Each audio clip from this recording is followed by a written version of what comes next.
Assalamualaikum warahmatullahi wabarakatuh. Terima kasih pimpinan, Pak Menteri dan seluruh jajaran. Pertama, marhaban ya Ramadan. Rabbana taqabbal minna siyamana innaka antas samiul alim. Yang kedua, kami mengapresiasi Pak Menteri atas kinerja keuangannya di tengah situasi politik setahun terakhir yang tidak baik-baik saja, tapi BUMN bisa terus bertumbuh. Yang ketiga, kami senang melihat Pak Menteri dan jajaran tambah seger, Pak. Kalau Bapak lihat para anggota kita ini makin kering kerontang karena 6 bulan terakhir di Dapil ternyata rakyat semakin cerdas. Maka kami berharap betul ke depan BUMN bisa lebih kolaboratif dengan kami, dengan mitra kerjanya, bukan hanya dengan oknum-oknum tertentu. Karena kami semua di sini ini ya alhamdulillah bisa melewati lubang jarum itu. Tapi banyak kawan kami yang mereka setiap hari rajin ke tempat ini tapi juga tidak jadi karena rakyat sekarang semakin cerdas. Kalau kita tidak kolaboratif maka kita akan tergilas oleh situasi itu, Pak. Namun demikian dengan pencapaian Pak Menteri tadi yang luar biasa, ada beberapa hal yang ingin kami berikan masukan dalam rangka tentu kecintaan kami terhadap BUMN, Pak. Yang pertama, walaupun berbeda kubu, tapi kami sangat mengapresiasi atas apa yang dilakukan Pak Prabowo dalam upaya untuk memperbaiki BUMN. Bagaimana saat itu ketika kampanye di bulan Januari tahun 2024, beliau mengkritik keras BUMN, beliau melihat bahwa manajemen di BUMN itu malas-malasan katanya. Beliau juga mengatakan bahwa BUMN ini hanya mengandalkan proteksi pemerintah. Kemudian beliau juga mengatakan di kesempatan yang lain di bulan yang sama, di bulan Januari, beliau mengatakan bahwa BUMN ini ketika diberikan privilege untuk mengerjakan proyek-proyek pemerintah, mematok harga yang tinggi. Bahkan bekerjanya terkadang molor dan banyak lagi kritik yang lainnya, Pak. Nah, kemudian kalau saya cocokkan dengan presentasi Pak Menteri tadi di halaman kedua, juga demikian.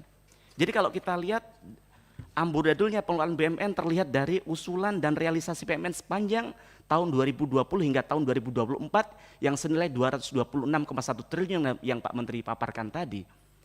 Maka artinya adalah setiap dividen yang diberikan oleh BUMN kepada negara, pada kenyataannya akan kembali ke BUMN melalui PMN yang diberikan kepada BUMN begitu. Walaupun kita lihat kenyataannya banyak sekali termasuk karya-karya yang ada di sini, ketika sudah diberikan kucuran puluhan triliun dana dari PMN, tapi tetap saja hancur-hancuran. Begitu juga dengan Garuda Indonesia.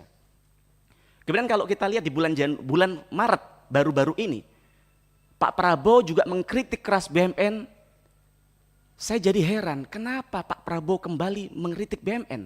Padahal di bulan ini pemilu sudah selesai. Padahal beliau tidak perlu lagi elektabilitas. Padahal beliau tidak perlu lagi mencari suara hati pemilih. Artinya apa?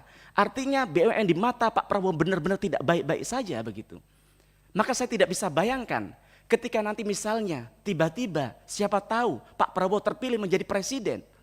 Yang kemudian beliau melihat bahwa BUMN tidak baik, bahwa BUMN hanya jadi benalu bagi negara, bahwa BUMN hanya jadi lintah darat bagi bangsa kita, dan kemudian beliau membuarkan BUMN ini, maka tentu Pak Erick Thohir sebagai Menteri BUMN di periode 2019-2024 akan dicatat sebagai dalam sejarah bahwa sebagai Menteri BUMN terburuk di dalam sejarah itu begitu, Pak. Maka harapan kami ke depan harus diperbaikin, Pak. Di waktu yang singkat ini ke depan harus dilakukan kerja-kerja taktis agar kemudian BUMN, mohon maaf kalau sekali lagi meminjam istilahnya Pak Prabowo, Pak Erick Thohir ini omon-omon aja begitu. No action. Jadi hanya kalau katanya anak muda seperti itu tadi. Nah, kemudian yang selanjutnya soal target BUMN dalam Renstra tahun 2022-2024 sudah pasti tidak tercapai. Artinya sekali lagi Pak Erick Thohir gagal total dalam memimpin BUMN periode 2019-2024. Saya ini sudah sering mengingatkan Menteri BUMN mengenai capaian Renstra. Sebenarnya cara sangat mudah untuk melihat kinerja BUMN adalah melihat capaian labanya. Kalau kita lihat di Renstra tahun 2020 hingga tahun 2024, yang di situ dipaparkan bahwa target kumulatif laba BUMN adalah 1.172 triliun. Mungkin Bapak lupa di halaman berapa, itu di halaman 65 Renstra. Nah, adapun target kumulatif kalau mau kita jabarkan tahun 2020 hingga tahun 2023 secara berturut-turut adalah 178 triliun, kemudian 199 triliun, 222 triliun, dan 248 triliun, yang kita total adalah 847 triliun.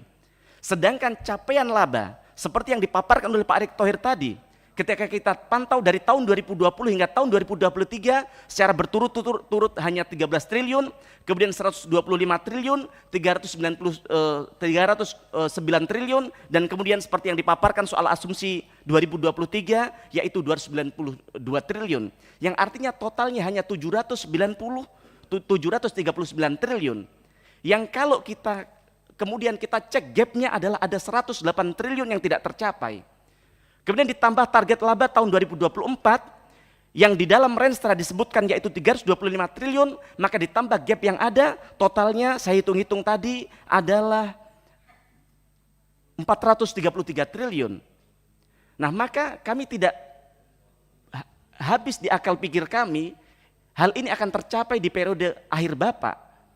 Karena apa? Kalau kita lihat laba BUMN kontributor terbesar adalah dari Bank BUMN yang itu mencapai 44%. Yang itu saya pikir di periode di tahun 2024 ini paling mentok dari akumulasi perbankan BUMN hanya tercapai 160 triliun.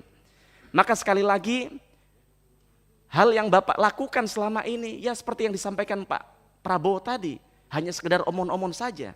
Belum lagi kalau kita lihat di Renstra target capaian yang lain yang tidak tercapai, yaitu soal ada 6 BUMN yang Bapak sampaikan di Renstra akan masuk dalam top perusahaan global pada tahun 2023, dan ada 7 perusahaan BUMN yang akan masuk dalam top perusahaan global di tahun 2024, yang itu di tahun 2023 ini baru tercapai satu yang masuk Fortune 500 global yaitu Pertamina.